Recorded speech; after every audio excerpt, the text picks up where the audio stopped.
Phil Twyford. I want to just start off my 5-minute contribution by remembering Sir Owen Woodhouse, the architect of accident compensation, a great New Zealander who died this time last year at the age of 97. And Sir Owen was the driving force, really, the intellectual architect behind what I believe is one of those institutions in New Zealand that we should be immensely proud of. I believe that it's one of those things like high quality universal public education, like our public health system, that allows people to get everybody to get a decent start in life. It's there to pick you up after an accident, after an injury, and to ensure that you can get on with your life, get back on your feet. And it spares people the huge expense and the lottery of private litigation that is the alternative in so many other countries around the world. And for those reasons, I think ACC is incredibly important. It is a bedrock part of Labour's belief in the fair society and in the basic equality that we accord to all individuals living in this society.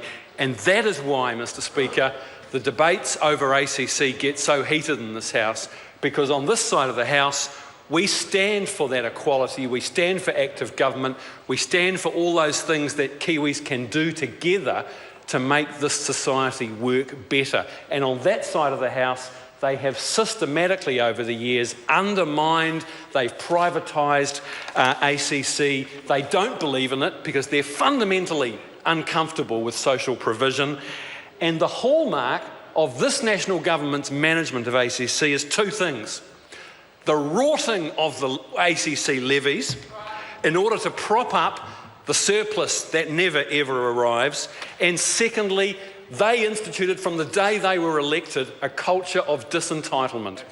And any electorate MPs in this House will know that one person after another has come to electorate offices, that is if they are the kind of MPs who actually have an open door to people in the community who have problems, have come to electorate offices saying that they have had the door slammed in their face by ACC, and the reason is, under this government, everything is a degenerative disorder, including ethics, sir.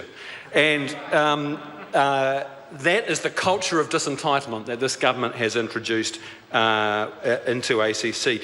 I want to make 2 points in my contribution. The first is that this is basically an example, it's an exercise in political butt covering. It's a public relations exercise. And like with so much of what this government does, the purpose of this bill is simply to convey the impression of the things that they talk about in the title of the bill, about financial responsibility, about transparency.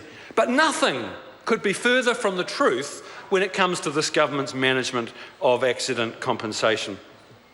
The second point I want to make, Mr. Speaker, is that this bill, as Andrew Little said, won't stop Nationals' interference and manipulation and rorting of ACC and the ACC levy setting process. So, as I said, this bill is basically about giving the appearance of propriety, of creating an impression of stability. And as previous speakers, my colleagues Sue Moroney and Andrew Little have pointed out, all of the things that this bill talks about can be achieved under the legislation. It's all there. They don't need this bill. The members opposite haven't once yet cited something that this bill enables them to do that legislation otherwise wouldn't do. The government already has to take account of levy stability as a key criterion, full funding. It's got to forecast levies to ensure that levies meet all the requirements under the Act. The second thing I wanted to say is really to quote Alice in Wonderland, Lewis Carroll's book, in which Alice says, "I give myself very good advice, but I very seldom follow it." And this bit of legislation is a classic example of that.